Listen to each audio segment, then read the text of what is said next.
Sejam bem-vindos ao seminário Introdução aos Sinais do Apocalipse. Nesse seminário nós te preparamos para chegar em Mateus 24 e compreender a pergunta dos discípulos: Senhor, Senhor, quais são os sinais da tua vinda, sendo que Jesus estava ali na frente deles, e quais são os sinais da consumação da era? Quando é que tudo isso que o Senhor está falando vai acontecer?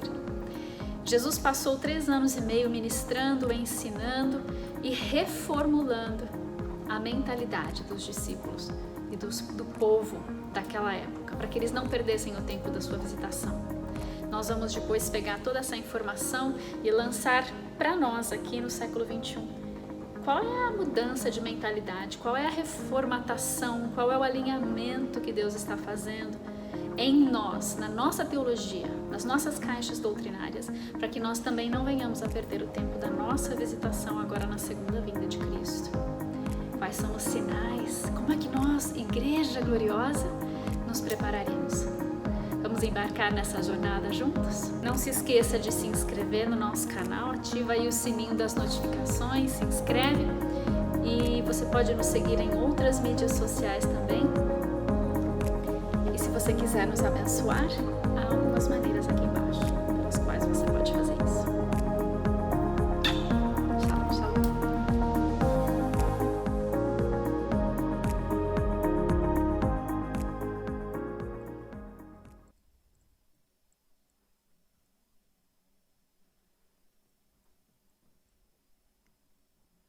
Eles fundaram a dinastia dos Asmoneus, essa era aquela palavra que eu estava procurando lá atrás, e eles libertaram a Israel dos Seleucidas, reduziram a influência helenista, ou seja, o humanismo, o paganismo, a idolatria a muitos e muitos outros deuses. Eles conseguiram começar a eliminar dentre o povo de Israel, lembrando-os que havia Deus, que havia Yahvé, e que Yahvé voltaria. E o fato dos macabeus terem vencido foi um sinal para eles, dizendo: opa, Yahvé está nos ouvindo assim como nos ouviu na saída de Babilônia ou na saída do Egito, né? Nós pecamos, agora terminou o tempo, agora a gente vai voltar e Deus está nos ouvindo, Ele vai preparar o caminho, o Messias está chegando. E eles retornaram o povo às tradições e raízes judaicas e à adoração a Yahvé pelo templo, né, na forma como era no templo, e reconsagraram o templo que havia sido profanado por Antíoco Epifânio. Tudo isso conferiu-lhes a patente de Messias, vamos dizer assim, o título de Messias. E como a gente vê essa entrada de Jesus, como ela é parecida com a entrada de Judas ou de Simão, quando eles tiveram as suas vitórias, vamos ler ali. Pensando que esse povo em Jerusalém, aqui recebendo Jesus, há 40 anos, 50, 80 anos, já está celebrando a festa de Hanukkah. Então, todos os anos, no último século, eles estão contando a história dos martelos. E, já que tivemos um martelo, agora a gente perdeu Império de novo sobre nós, Deus vai enviar outro, porque agora não falta mais nada, só falta liberar, né, da opressão dos romanos. E no primeiro livro de Macabeus, se você tiver uma Bíblia católica, ele é um livro apócrifo, ele é um livro histórico, é um livro legal de se ler, é bom, não joga fora não. Ele não é cânon, ele não é inspirado pelo Espírito Santo, mas ele é um livro histórico bom de se ler. Se está tudo certinho, perfeito ali, eu não sei, porque a gente escreve, o autor escreve de acordo com as suas próprias vitórias, né? Como Roma, como Egito, nem sempre você encontra derrota no livro deles. Mas, 1 Macabeus 13:51 diz assim: E Judas entrou em Jerusalém no dia 23, com cânticos e palmas, harpas, símbolos, liras, hinos e louvores. Por quê? Porque um grande inimigo de Israel tinha sido aniquilado. Aqui não houve nenhum inimigo aniquilado ainda, mas eles já estão profetizando que é isso que eles querem. Salva-nos, salva-nos.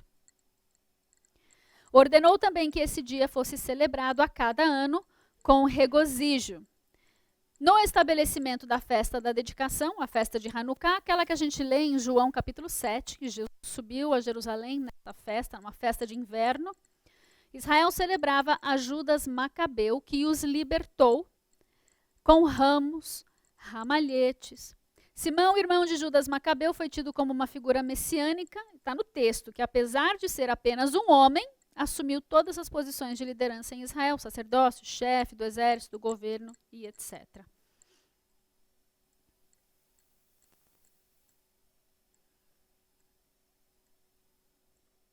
Olha, eu vou ler para vocês o versículo 27, diz assim: o pessoal de Jerusalém clamava por misericórdia, que trouxesse a paz a eles, e Simão foi, perdoou, e não atacou Jerusalém, mas expulsou todo mundo da cidade, mandou que purificassem todas as casas, onde achavam-se ídolos, e em seguida fez a sua entrada triunfal ao som de hinos e cânticos de louvor.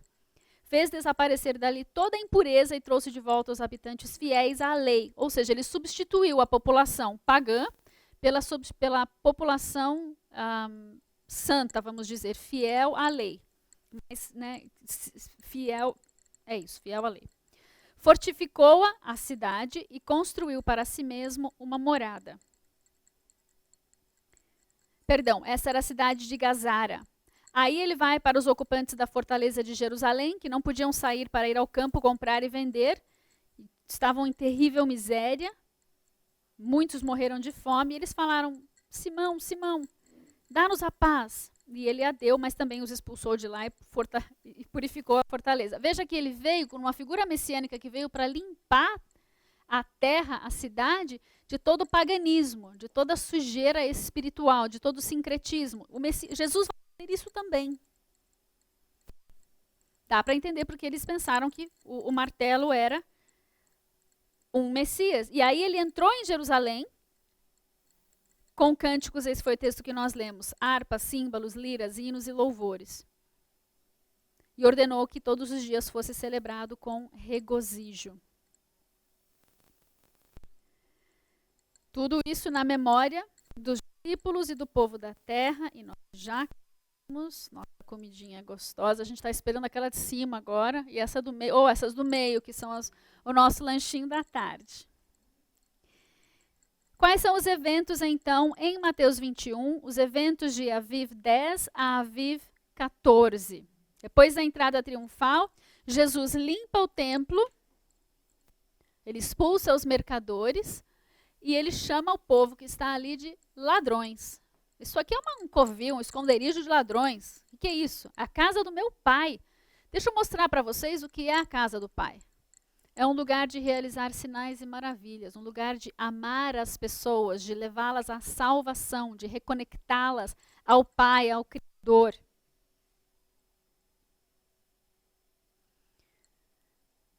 No dia seguinte, no dia 11, lembra que eu contei para vocês, eles fazem aquele trajeto, eles passam pela figueira, ela é amaldiçoada. Qual é o fruto que Israel não estava dando?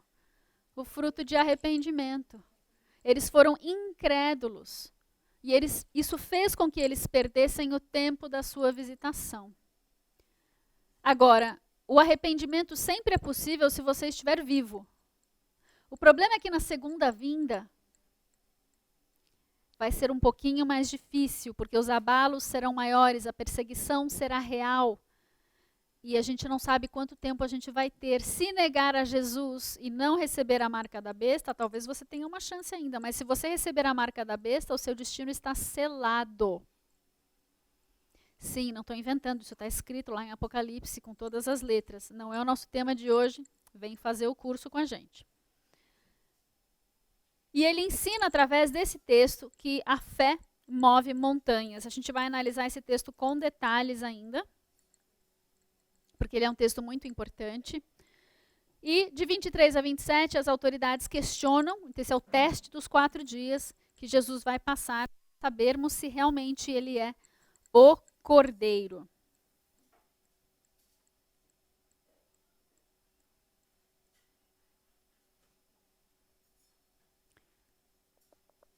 Eu quero ler com vocês, já que está nas minhas anotações aqui, abre aí em Isaías 1, porque eu não sei se a gente vai voltar nesse texto.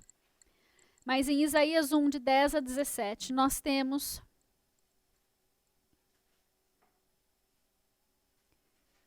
a situação que Jesus encontrou em Jerusalém nessa época, que é muito parecida com a situação que nós que Jesus encontrará na sua segunda vinda.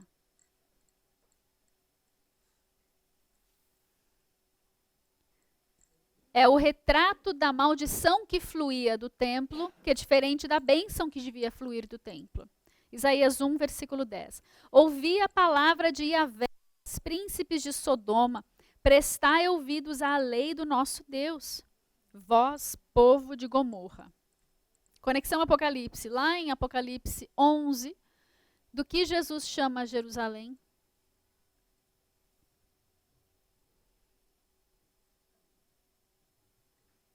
Dois nomes. Sodoma e Egito. Ninguém ganha o prêmio hoje, dessa vez. Ele está chamando aqui Israel de Sodoma e Gomorra. No espírito, eles estão tão corrompidos quanto Sodoma e Gomorra. De que me serve a mim, versículo 11, a multidão de vossos sacrifícios? Vocês estão aqui no templo sacrificando, estão trazendo sacrifícios, tá essa mercadoria toda aqui para a galera poder comprar o seu sacrifício, vocês estão usando pesos e medidas errados aqui. Para que me serve tudo isso?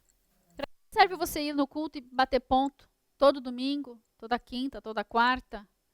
De que me serve as belas palavras que você posta no Facebook, mas não vive nenhuma delas? Estou farto dos holocaustos de carneiros e da gordura de animais cevados, que não me agrada, do sangue de novilhos, nem de cordeiros, nem de bodes. Quando vindes para comparecer perante mim, quem vos requereu o só pisardes os meus átrios? Você vem com esse coração todo torto, só para todo mundo ver que você está aqui, e eu não pedi nada disso de você. Pedi um coração puro, mãos limpas, mas tudo isso que você faz para todo mundo ver, aquela sua oferta gigante que todo mundo sabe que você dá, não pedi. Sua dança lá, que todo mundo também não pedi, você faz no seu quarto, no escondido. Tudo que você faz aqui na frente de todo mundo, você faz no escondido, no secreto. Lembrando que a Arca da Aliança já não estava mais no templo. Eles reconstruíram o templo, mas a arca já não estava mais. Ou seja, a presença da glória de Deus já não estava mais entre eles. O sumo sacerdote podia entrar na situação que ele tivesse lá dentro, que ele não ia morrer. A não ser Zacarias, quando teve um encontro com Gabriel, que saiu mudo, quase. Mas vocês estão vendo a similaridade, o paralelo daqueles dias com os nossos dias. Nós ansiamos pela presença dele nos nossos quartos, no íntimo. O que a gente faz no nosso quarto? Porque ele está lá olhando. Ele está lá olhando. Ele está no banheiro com você. Está no seu quarto com você. Não adianta você fechar a porta. O que você está entregando para ele em público, você está entregando, nós estamos entregando no secreto também? Qual é a motivação do nosso coração? Versículo 13. Não continueis a trazer ofertas vãs, o incenso é para mim abominação. E também as festas da lua nova, os sábados, a convocação das congregações, não posso suportar iniquidade associada ao ajuntamento solene. O que Deus está falando? Não quero mais que vocês celebrem as festas que eu mandei vocês celebrarem? Não. Mandamento é celebrar Rosh Chodesh, a festa da lua nova, para começar o mês agradecendo a Deus pelo mês anterior e abençoando o mês que está por vir, buscando as estratégias que Ele tem para nós, para esse mês. Mas celebrar com um coração impuro, profano, não é isso que Ele pediu. Se é para celebrar, nós celebramos porque nós o amamos, sabemos que Ele nos ama, sabemos que precisamos de instrução, de correção, de exortação, de ensino. Precisamos adorar mais, sim, nos santificarmos mais, sim. E essas são as oportunidades que Ele nos dá para que nós estejamos juntos numa situação cada dia melhor, cada vez mais santificados. Então, mês que vem eu tinha o pecado X, esse mês não quero mais ter o X. Quero lidar com o próximo, não quero tratar com o mesmo, andar pelo deserto 40 anos tratando a mesma porcaria.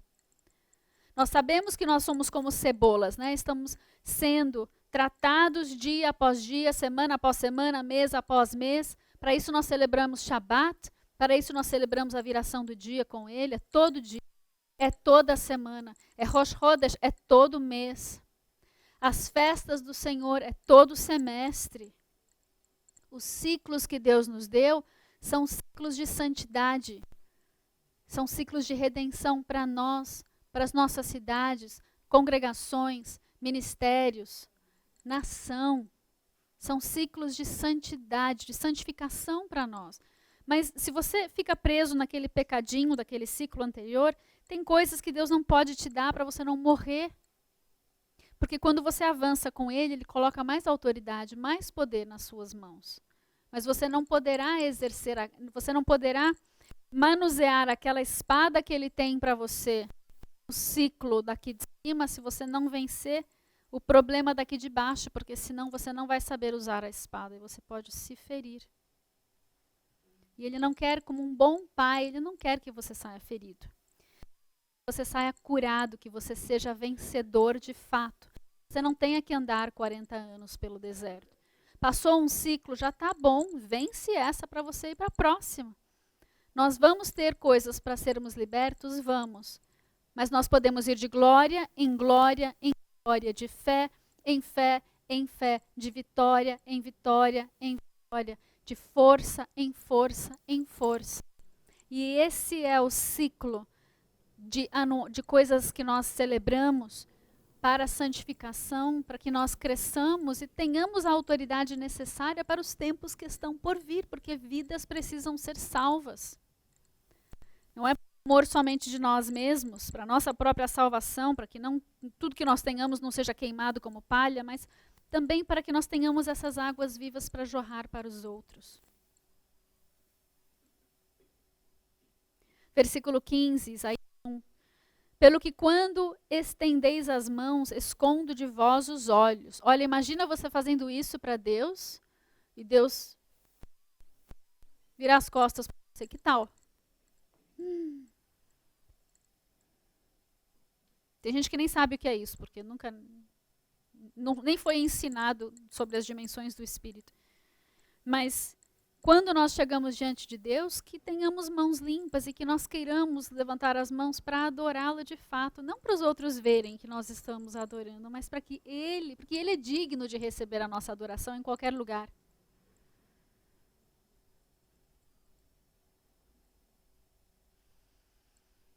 Quando multiplicais as vossas orações, não as ouço. Imagina você lá falando um monte com Deus e Deus lá. Fica a dica. Ele consegue ver além do nosso muito falar.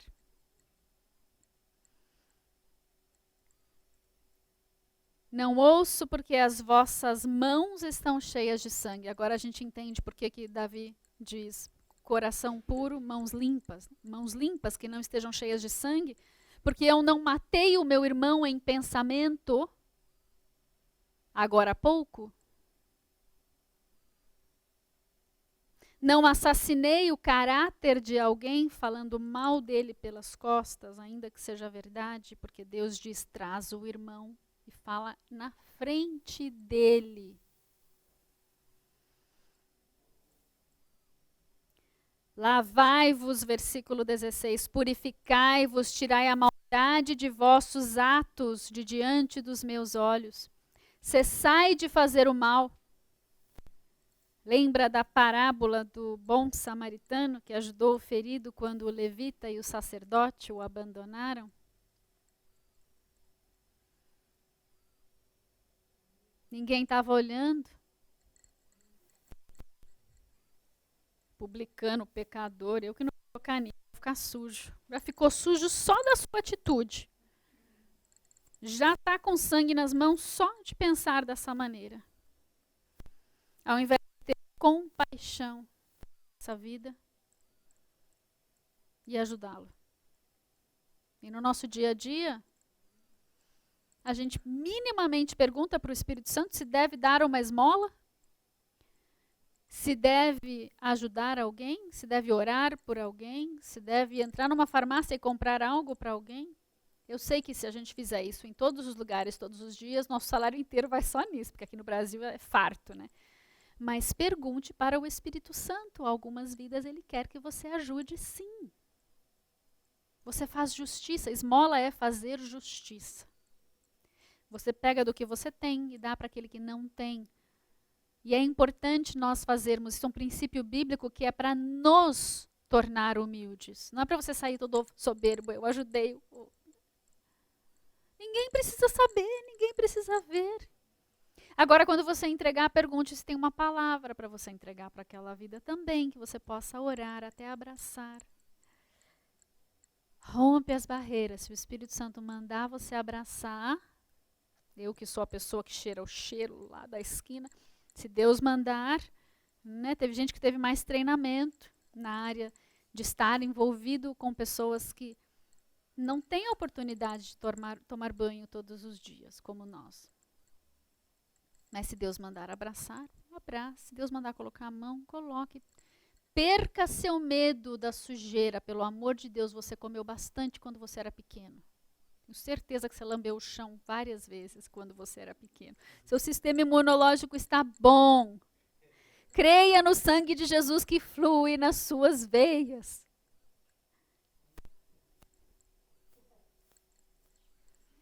Versículo 17. Aprendei a fazer o bem, atendei à justiça, repreendei ao opressor, defendei o direito do órfão, pleiteai a causa das viúvas. Não vos esqueçais dos bebês que estão no ventre da mamãe e que o povo quer arrancar fora a todo custo. Proteja os inocentes que não têm voz, você é a voz dos inocentes.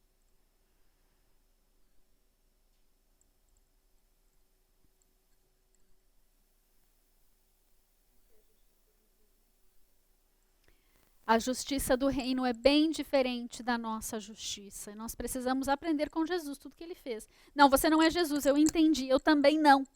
Mas eu sou parte do corpo dele. E se ele anda para cá, eu no corpo dele preciso andar para cá. Se ele anda para lá, eu que estou no corpo dele preciso andar para lá. Ele se dobra para ajudar, eu também preciso me dobrar para ajudar. Precisamos ser sensíveis à voz do Espírito Santo. Todo o tempo, todo o tempo. Esses tempos. E conte testemunhos. Não é para você se vangloriar, é para você animar o outro a fazer também. Nesses últimos tempos, nós celebramos meu aniversário, 5.1. Eu esqueci de soltar o cabelo. Tá bom assim? 5.1. E nós fizemos um momento de adoração lá no meu prédio, no salão. E foi dores de parto para romper com as trevas que havia no local. Eu já tinha ido a algumas festas de gente do prédio lá.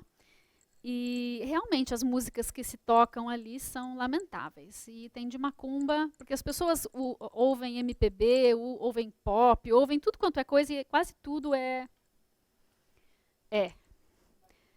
a batida, mas a letra, misericórdia, só o sangue de Jesus para ter poder. E naquele mês, no mês do meu aniversário, junho, tinha começado uma aula de yoga lá no prédio. E sabendo das invocações que acontecem na yoga, era na sexta-feira, então eu faço pilates, faço funcional durante a semana, chega a sexta-feira, não tinha o que fazer. E aí eu falei, Senhor, não vou deixar de fazer, o que a gente faz? Ele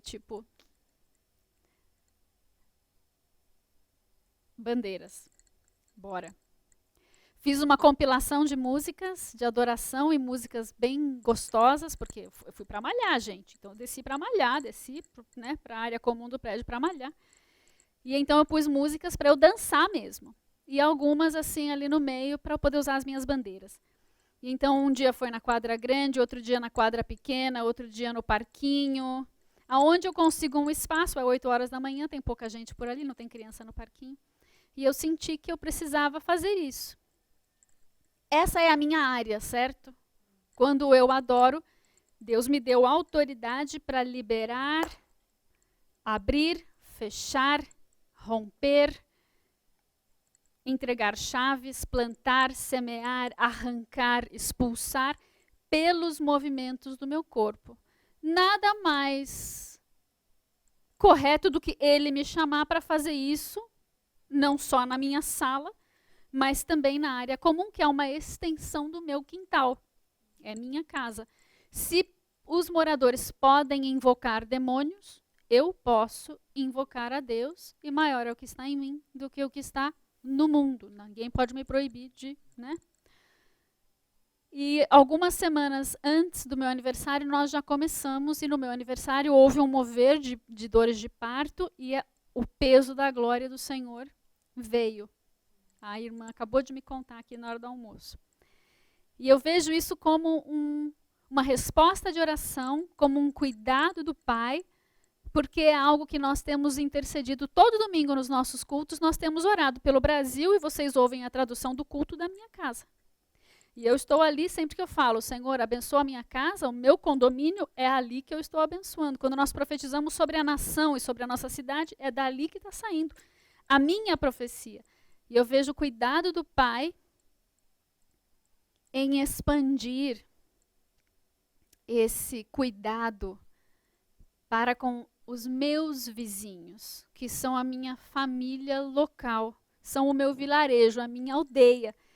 E eu sempre tento ministrar. Eu encontro todo mundo que eu encontro, Deus te abençoe. Eu conheço o nome do jardineiro, né, eu falo com os, como eu falei para vocês, né, meu ministério, com faxineiros e seguranças, eu conheço todos. Eles me conhecem muito bem também, e o pessoal que serve a comida lá em cima também, que me leva a minha comidinha do restaurante, também me conhece, porque eu sou a dona do Deus te abençoe. E de vez em quando uma palavra extra, quando Deus dá. Mas nós precisamos fazer isso, porque nossa casa é uma extensão da nossa casa, nosso quintal, nossos vizinhos. Quando os abalos da tribulação vierem, se nós estivermos aqui para uma parte delas, ou para toda ela, quem são as pessoas mais próximas de você se você não conseguir sair da sua casa? São os seus vizinhos, que você vai alimentar e que talvez venham a te alimentar também, se você tiver um bom testemunho para com eles.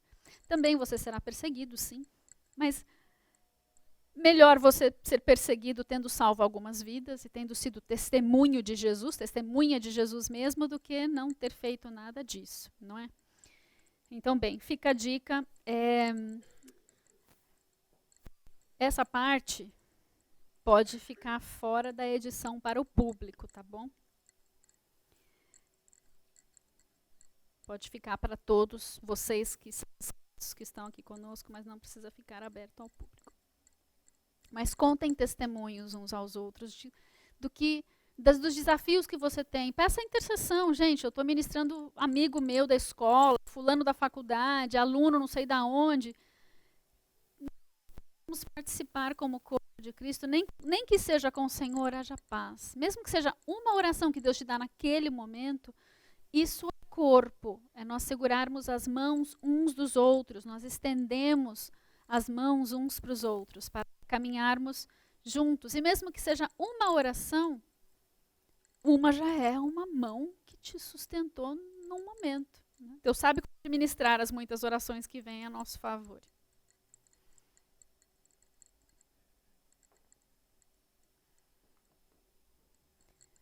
Mateus 21, de 18 em diante, nós estamos no dia da entrada pós a entrada triunfal, já no dia 12. Aqui a gente está no 11, cedo de manhã, ao voltar para a cidade, teve fome. Então, ele já fez a entrada triunfal, entrou no templo, limpou o templo, voltou para Betânia.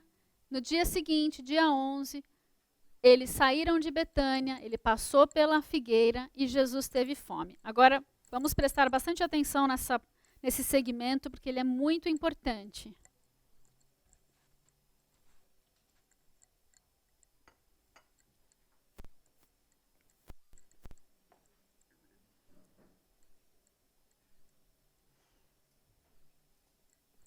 Esse é o trajeto que ele fez.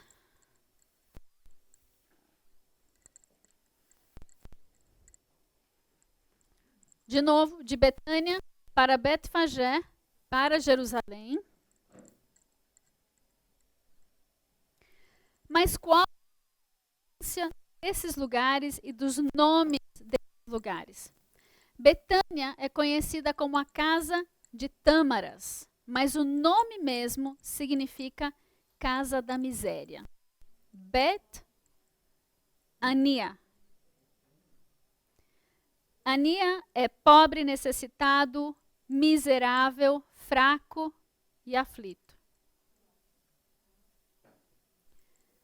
Nós precisamos sair da casa da miséria. Mas saindo da casa da miséria, nós passaremos pela casa dos figos verdes, porque bet, fagé, beit, casa, e pag, ou fag, é figo verde ou figo adiantado, ou seja, é um figo temporão. Ele vem um pouco antes da hora. E ele vem fora do tempo apropriado. Ele vem antes.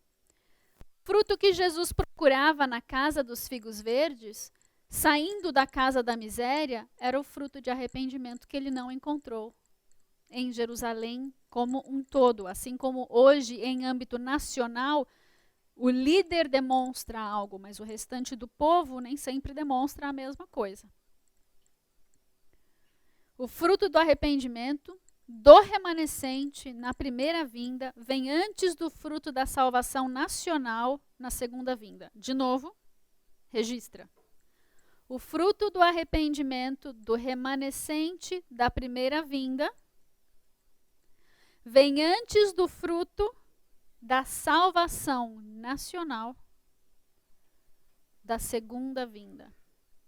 Para que haja uma salvação nacional para Israel na segunda vinda, precisava ter tido um fruto de arrependimento de um remanescente, porque esse remanescente é o que carregou a palavra para o mundo todo até a segunda vinda. Sem eles, não teria um povo. Houve um remanescente que correu com a tocha de Jesus, com o chamado de Jesus, o corpo do Messias.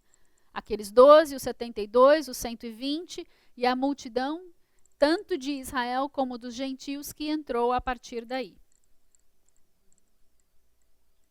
E Jerusalém, se eu preciso sair da casa da miséria e passar pela casa dos figos verdes, o arrependimento temporão, aonde eu quero chegar? Na casa onde são lançados os fundamentos da aliança da paz. Yerushalayim vem de Yara, lançar, derramar, e Salam, estar numa aliança de paz. Logo, Yerushalayim é lançar os fundamentos da aliança de paz. Conclusão, para chegar da casa do necessitado, do miserável, até os fundamentos da paz, eu preciso passar pela casa do figo temporal. Preciso buscar o alinhamento do Kairós de Deus com o arrependimento necessário para a salvação. Prumo, alinhamento. Diga, Senhor, eu estou disposto a sair da casa da miséria e ser parte desse remanescente que se arrependerá, preparando a terra para a tua segunda vinda, lançando os fundamentos da aliança da paz. Em nome de Jesus. Amém? Preciso fazer alguns slides a mais aqui. Posso ver. Amém.